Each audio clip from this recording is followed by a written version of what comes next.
जय श्री कृष्णा, जय श्री सीताराम। हरिभक्तों, आज हम जानते हैं भादो मास के कृष्ण पक्ष की एकादशी की व्रत कथा, विधि एवं महात्म्य के बारे में। साथ ही जानेंगे कि इस बार एकादशी का व्रत किस दिन किया जाएगा और व्रत के पारण का क्या समय रहेगा। हरिभक्तों, समस्त पापों को नष्ट करके हर प्रकार की सुख समृद्धि प्रदान करता है भाद्रपद मास के कृष्ण पक्ष की अजा एकादशी का व्रत। इस एकादशी का नाम अजा एकादशी है। इस दिन भगवान श्री नारायण का पूजन करना चाहिए। पूजन का विधि विधान अन्य एकादशियों के समान ही बताया गया है। इस एकादशी की कथा सुनने मात्र से अश्वमेध यज्ञ के फल की प्राप्ति होती है।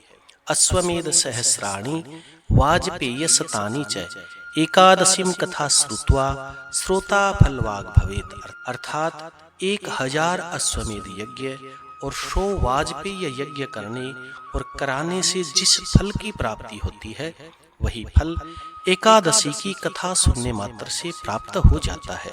हरिभक्तों, इस बार एकादशी का व्रत 19 अगस्त 2025 मंगलवार के दिन किया जाएगा, जिसका पारण अगले दिन 20 अगस्त 2025 बुधवार के दिन किया जाएगा।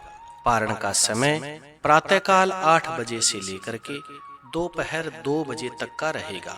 आइए कथा के बारे में जानते हैं। हरिभक्तों, अर्जुन भगवान से पूछते हैं कि हे जनार्दन, अब कृपा करके आप मुझे भाद्रपद मास के कृष्ण पक्ष की एकादशी के विषय में बताइए।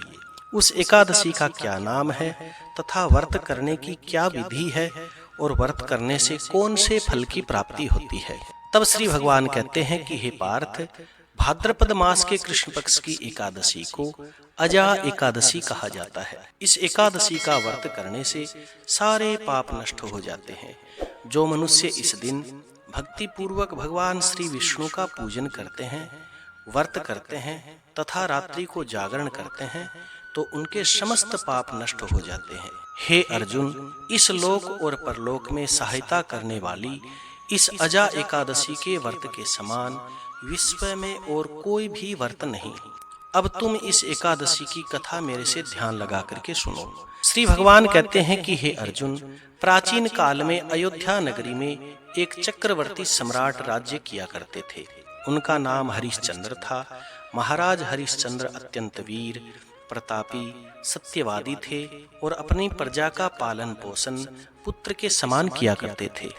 हे अर्जुन, एक बार की बात है, देवयोग से महाराज हरिश्चंद्र ने स्वप्न में अपना राज्य महर्षि विश्वामित्र जी को दान में दे दिया। प्रातःकाल होते ही महर्षि विश्वामित्र जी महाराज हरिश्चंद्र की सभा में जाते हैं और उनसे अपना स्वप्न में दिया हुआ राज्य मांगने लगते हैं। महाराज हरिश्चंद्र सहर्ष उनको वह राज्य संभला देते हैं। दान में दिए हुए राज्य की दक्षिणा चुकाने के लिए परिस्थितिवश उन्हें अपनी पत्नी और पुत्र को बेचना पड़ा। स्वयं महाराज हरिश्चंद्र एक चांडाल के यहाँ सेवक बनकर के रहने लग जाते हैं।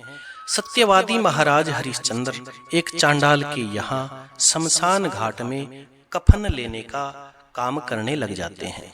परंतु महाराज हरिश्चंद्र ने इस आपत्ति विपत्ति के समय में भी सत्य का साथ नहीं छोड़ा। वे सत्य के पथ पर चलते रहे।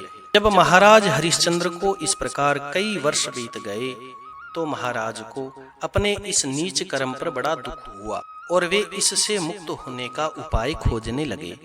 वे सदैव इसी चिंता में रहते थे कि अब मैं क्या करूं, किस प्रकार से इस नीच कर्म से मुक्ति पाऊं।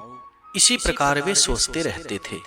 एक समय की बात है, हे अर्जुन, महाराज हरिश्चंद्र इसी चिंता में बैठे थे कि उसी समय वहां पर महर्षि गौतम जी आते हैं।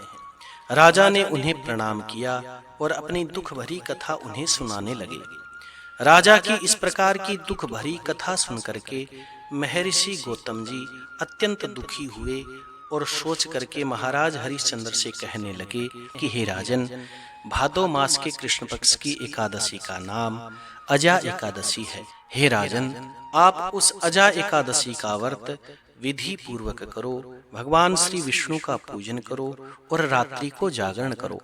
इससे तुम्हारे सारे पाप नष्ट हो जाएंगे, सारी विपत्ति नष्ट हो जाएगी। हे अर्जुन, महर्षि गौतम जी राजा हरिश्चंद्र से एकादशी का इस प्रकार से विधान बता करके अंतर्ध्यान हो जाते हैं। जब भादव मास के कृष्ण पक्ष में अजा नाम की एकादशी आई, तब राजा हरिश्चंद्र ने महर्षि गौतम जी के कहे अनुसार विधि पूर्वक अजा एकादशी का व्रत किया, रात्रि को जागरण किया और भगवान श्री नारायण विष्णु का पूजन किया। उसी व्रत के प्रभाव से महाराज हरिश्चंद्र के सारे पाप नष्ट हो गए, सारे संकटों से वो मुक्त हो गए। उस समय स्वर्ग में नगाड़े बजने लगे तथा पुष्पों की वर्षा होने लगी। महाराज हरिश्चंद्र ने अपने सामने ब्रह्मा, विष्णु, महादेव जी, इंद्र आदि देवताओं को खड़े पाया और महाराज हरिश्चंद्र ने अपने मृतक पुत्र रोहित को जीवित पाया, अपनी स्त्री तारा को वस्त्र आभूषणों से युक्त देखा। इस व्रत के प्रभाव से महाराज हरिश्चंद्र को अपना राज्य पुनः प्राप्त हुआ। हे अर्जुन, वास्तव में महर्षि विश्वामित्र ने राजा हरिश्चंद्र की परीक्षा लेने के लिए यह सब किया था, किंतु अजा एकादशी के व्रत के प्रभाव से सारा षड्यंत्र समाप्त हो गया और अंत में राजा हरिश्चंद्र अपने परिवार सहित स्वर्ग को प्राप्त हुए। श्री भगवान कहते हैं कि हे अर्जुन, ये भादव मास के कृष्ण पक्ष की अजा एकादशी का प्रभाव था। जो मनुष्य इस व्रत को विधि पूर्वक करते हैं, रात्रि को जागरण करते हैं, तो उनके सारे पाप नष्ट हो जाते हैं और अंत में वे स्वर्ग को प्राप्त होते हैं। हे अर्जुन, इस एकादशी की कथा सुनने से और पढ़ने मात्र से भी अश्वमेध यज्ञ के फल की प्राप्ति होती है। कथा का सार जानने से पहले यदि आप इस चैनल पर नए हैं तो चैनल को सब्सक्राइब करिए, ताकि आने वाली और व्रत कथाएं, विधि, महात्म्य आपको प्राप्त होते रहें। इस कथा का सार यह है कि प्राणी को सदैव भगवान पर, ईश्वर पर पूरी निष्ठा रखनी चाहिए। कठिन परिस्थितियों में भी, विपरीत परिस्थितियों में भी सत्य का मार्ग नहीं छोड़ना चाहिए, भक्ति का मार्ग नहीं छोड़ना चाहिए।